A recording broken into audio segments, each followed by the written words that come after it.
Isa ang consideration involved in implementing curriculum change. Siyempre, kung mag-implement tayo ng curriculum change, kailangan natin i-consider yung mga nasa paligid natin, yung mga tao like student, teachers. There is need for carefully planned program of change in the curriculum. Siyempre, kung nagpapatupad tayo, kailangan natin na yung pagbabago ay yung mas maayos na programa. Yung kailangan sa mas nakakabuti sa mga estudyante, sa school at sa mga guro. An examination in the place of formative process, and summative evaluation of curriculum programs, and of political materials for the actual process of installing new curricula school.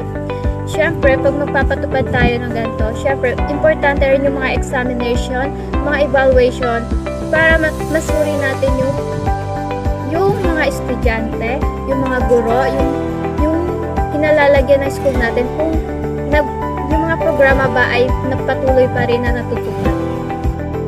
Is to consider by the curriculum developer in implementing curriculum change. First, we must have some knowledge of the change process itself.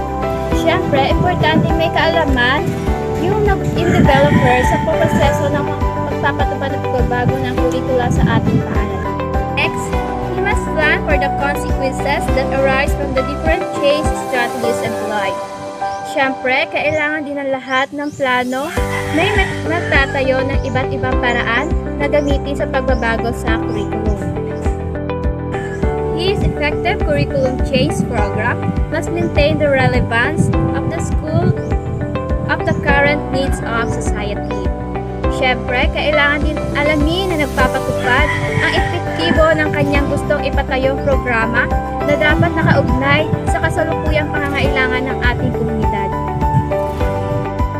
Personal administration as it relates to educational change.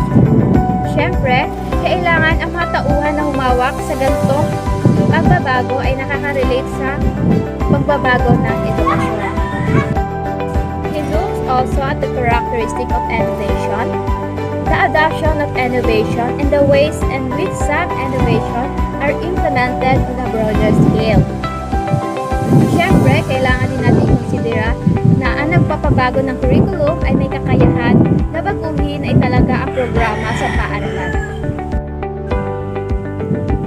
Specialist personnel must be employed if full benefit is to be obtained either from the planning process or from the implementation of plans once developed. Siyempre, kailangan din natin ng tauhan na nagpapatupad ng pagbabago sa curriculum ng mga benepisyo sa lahat ng kanilang paghihirap na pagpapatupad ng kanilang mga programa hanggang sa maipatupad ito. Administration leaders should be involved in developing policies. Ang namamahala ay kailangan din natin ikonsidera na kasangkot sa pagbuo ng mga patakaran sa loob ng paaralan. And the last is curriculum leaders adopt a planning outlook. Involving as many people as possible, a system of rolling reform can develop. Ang namamahala ay kailangan din natin i-consider sa curriculum ay may kakayahan na pagpatibay ng pagbabago sa curriculum upang tanawin ang mga programang kanilang ipinapatupad.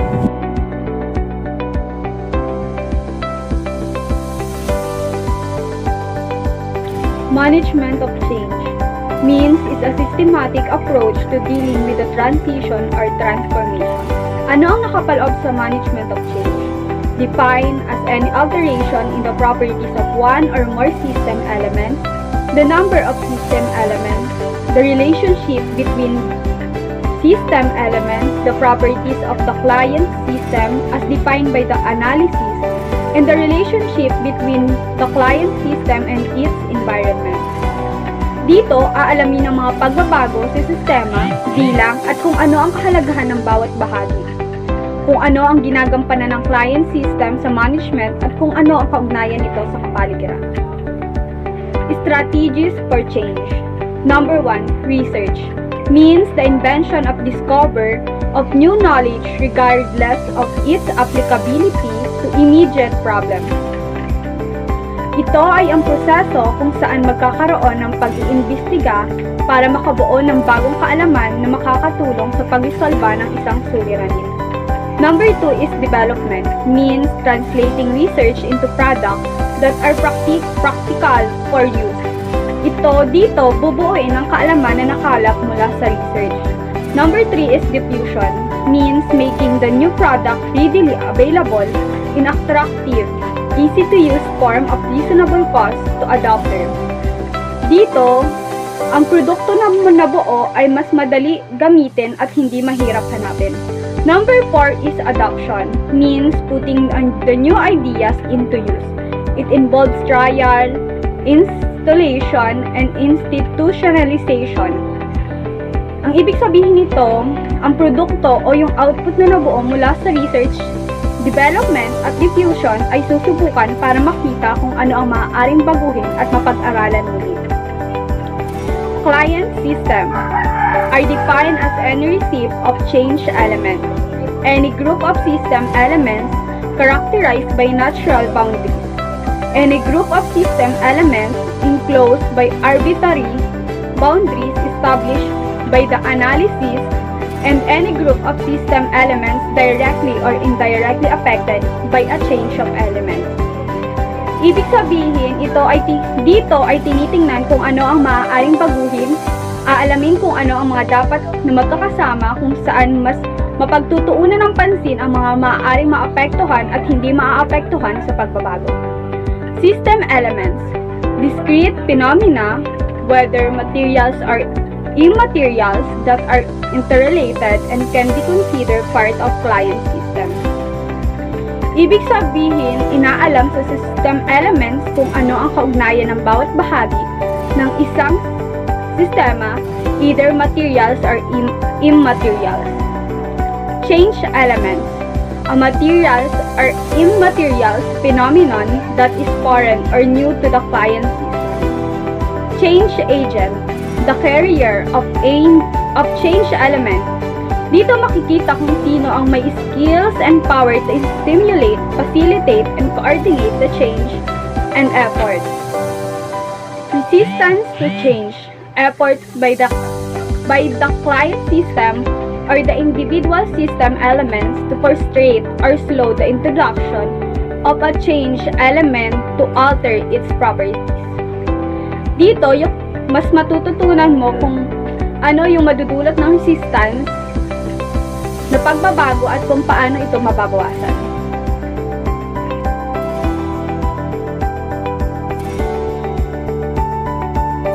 The change process may be described as follows. The change element appears in the environment of a client system. The change element is carried into the client system by a change agent. Change management is a systematic system approach to dealing with the transition or transformation of an organization goals, processes, or technologies. The client system reacts in any of the following ways: by rejecting an element, by accepting the change element, by accommodating itself by change element, by altering the properties of the change element. The model of the change process traces the path of a change element of the environment to personal value system. The change elements appears altering its properties. Client system adjust their structures to adapt a new environment. Individual human beings with the client system adjust their behavior to the requirements.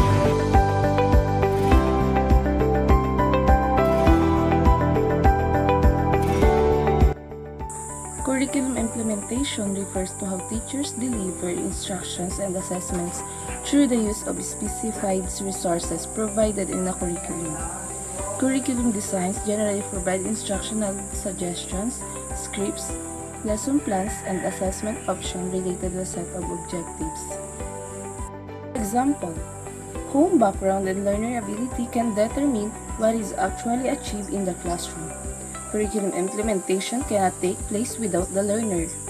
The learner is therefore the central figure in the curriculum implementation process.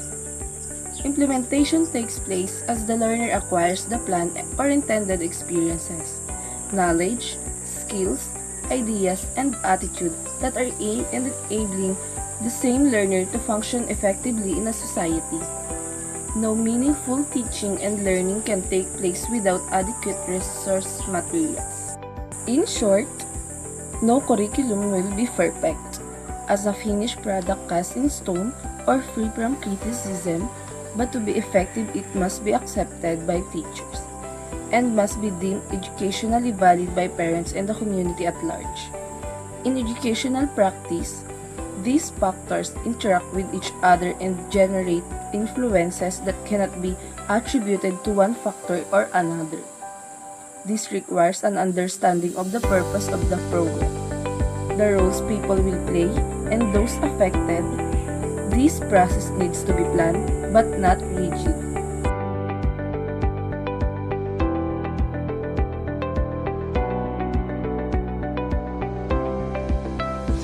Strategy for curriculum change required a systematic sequence of work which deals with all aspects of the curriculum ranging from goal to means. It must be goal-oriented, create conditions for productive work, involves a large amount of training, requires many kinds of competencies and different combinations at different points of work, required skilled leadership. So, ang strategy for curriculum change is required natin na malaman yung mga systematic sequence of work na magdadalo sa all aspect of the curriculum ranging from goals to means. So, kailangan dito na goal-oriented, and kapag mag-create ka ng productive work, kailangan mo mag-create ng conditions. So, sa strategy for curriculum change din, that's involved na meron kang malawakang training, and required din dito na maraming competencies na different yung point of work, and required din yung skilled leadership. Step in initiating major changes by curriculum leaders. Get ready to sell. Dapat ready ka. Already yung mga isasal mo. Identify sources of help. Yung mga sources mo dapat naka-identify. Anticipate objections. Sell benefits. Ano yung mga benefits ng mga isasal mo. Listen and depth. Kailangan isinasa puso mo yung strategy or mga ideas ng iba. Follow up. So, dapat ready ka sa mga follow-up questions. Methods of curriculum change. In-service training. Dapat naka-in-service training ka. Conducting study groups. Workshops. Work conferences. In-service courses. Supervisor and principals helping teachers to introduce modifications in organizing their content and learning experience.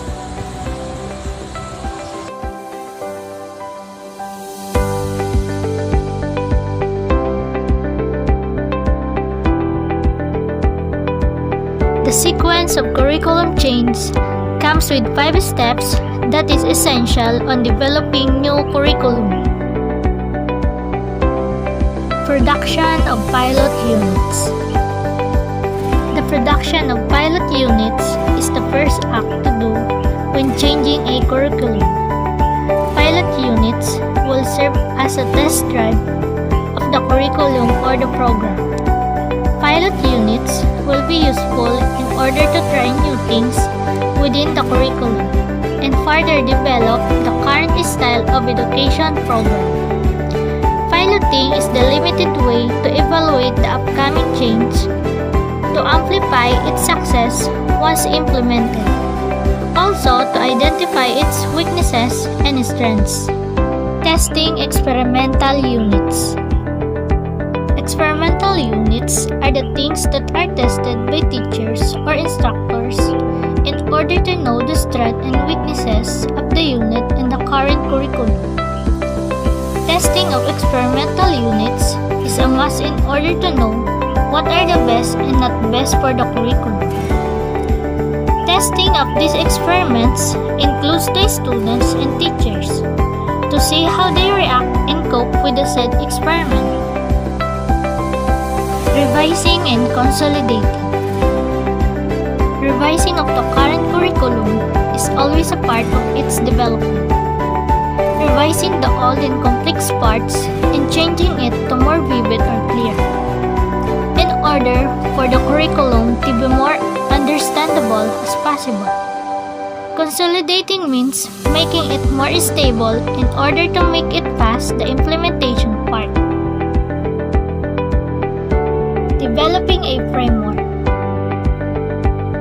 Frameworks are essential for teaching as they serve as the support of the educational structure of the curriculum. Developing the best framework for the new curriculum will make the student and teachers understand the curriculum without having a hard time on comprehending it. With the proper framework already done, the change in curriculum will be in sight. Installing and disseminating new units. After the first 4 sequences done, the units that are planned, piloted, tested, and developed, and is proven to be successful once implemented, will now be installed in the curriculum. After the installation of the new unit, it will then be disseminated to different schools as the new unit of the curriculum is making a curriculum change.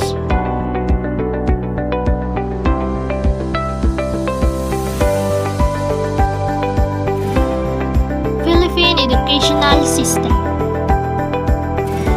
The Philippine education system has evolved over hundreds of years of colonial occupation.